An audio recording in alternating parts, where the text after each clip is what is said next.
എല്ലാവർക്കും വിൻഡോ കിച്ചണിലേക്ക് സ്വാഗതം. ഇന്നിവിടെ ഉണ്ടാക്കുവാൻ പോകുന്നത് ഒരു അസൽ പത്തിരിയാണ്, അതായത് ഓട്സ് പത്തിരി. ഇതിനായിട്ട് സ്റ്റീൽ കട്ട് ഓട്സ് ആണ് ഉപയോഗിക്കുന്നത്. 2 കപ്പ് സ്റ്റീൽ കട്ട് ഓട്സ് ഇതുപോലെ കഴുകി വൃത്തിയാക്കിയെടുത്ത് വെള്ളം പോകുന്നതിനായിട്ട് അരിപ്പയിലേക്ക് ഇട്ട് കൊടുക്കാം. വെള്ളത്തിൽ കഴുകുമ്പോൾ അധിക സമയം വെള്ളത്തിലിട്ട് വയ്ക്കാതിരിക്കാൻ പ്രത്യേകം ശ്രദ്ധിക്കേണ്ടതാണ്. കഴുകി വൃത്തിയാക്കിയെടുത്ത ഓട്സിലെ വെള്ളം പോകുന്നതിന് വേണ്ടി ഇതുപോലെ വയ്ക്കാം. കുറച്ച് സമയം നമുക്കിത് ഇങ്ങനെ വെച്ച് കൊടുക്കാം.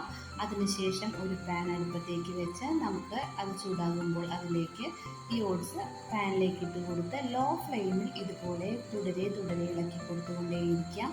ഇതിലെ വെള്ളമെല്ലാം പോയി നന്നായി ഫ്രൈ ചെയ്യുന്നത് വരെ നന്നായി ഇളക്കി കൊടുത്തുകൊണ്ടേയിരിക്കാം.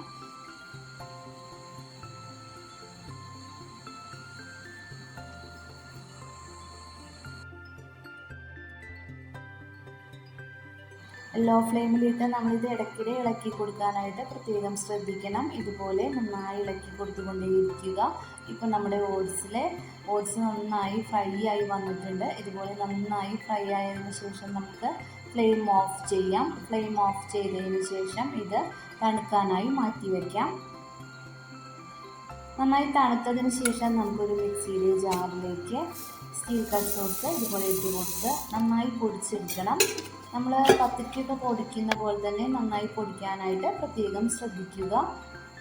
ഇതുപോലെ പൊടിച്ചെടുത്ത ഓട്സിലെ ചെറിയ തരികൾ എന്തെങ്കിലും കാണുന്നുണ്ടെങ്കിൽ നമുക്ക് ഒരു അരിപ്പയിലേക്ക് ഇട്ട് കൊടുത്ത് ഇതുപോലെ അരിച്ചെടുക്കാം.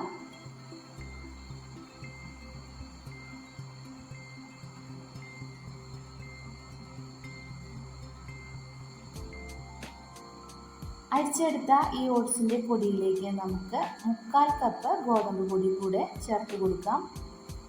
പിന്നീട് അതിലേക്ക് 3/4 കപ്പ് തേങ്ങ ചിരകിയതും കൂടെ ചേർത്ത് കൊടുക്കാം.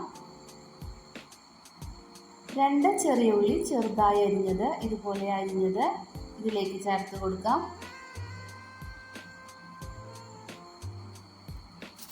1/2 ടീസ്പൂൺ ജീരകം കൂടെ ഇതിലേക്ക് ഇട്ട് കൊടുക്കാം. 1 ടീസ്പൂൺ വെളിച്ചെണ്ണ കൂടി ഒഴിച്ച് കൊടുക്കണം. അതിനുശേഷം നന്നായി ഇളക്കി യോജിപ്പിച്ചതിന് ശേഷം അതിലേക്ക് കുറേശ്ശെയായിട്ട് വെള്ളം ഒഴിച്ച് കൊടുക്കണം. നല്ല തിളച്ച വെള്ളമാണ് ഇതിലേക്ക് ഒഴിച്ച് കൊടുക്കുന്നത്. ആവശ്യത്തിന് ഉപ്പും ചേർത്ത് ഇതുപോലെ പത്തിരിക്ക് കുഴയ്ക്കുന്ന പോലെ നല്ല പോലെ കുഴച്ചെടുക്കാം. ഇതുപോലെ കുഴച്ചെടുത്ത മാവ് നമുക്ക് ചെറിയ ഉരുളകളാക്കി മാറ്റി വയ്ക്കാം.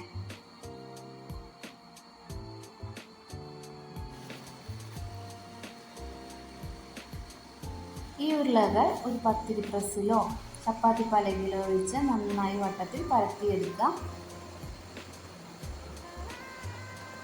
അതിനുശേഷം ഒരു പാൻ ചൂടാക്കി നമുക്കതിലേക്ക് പത്തിരികൾ ഓരോന്നായിട്ട് ചുട്ടെടുക്കാവുന്നതാണ്. ഇപ്പോൾ നമ്മുടെ പത്തിരികൾ തയ്യാറായിട്ടുണ്ട്.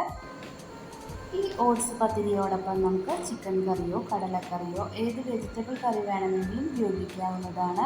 തേങ്ങാപ്പാൽ ഒഴിച്ച് കഴിക്കാൻ താല്പര്യമുള്ളവർക്ക് തേങ്ങാപ്പാലിനോടൊപ്പവും ഓട്സ് പത്തിരി കഴിക്കാം. വളരെയധികം സ്വാദിഷ്ടമായ ഈ ഓട്സ് പത്തിരി എല്ലാവരും ഒന്നുണ്ടാക്കി നോക്കണം. എൻ്റെ വീഡിയോ ഇഷ്ടപ്പെടുകയാണെങ്കിൽ എല്ലാവരും സബ്സ്ക്രൈബ് ചെയ്യാനും ലൈക്ക് ചെയ്യാനും മറക്കരുത്. Thank you for watching.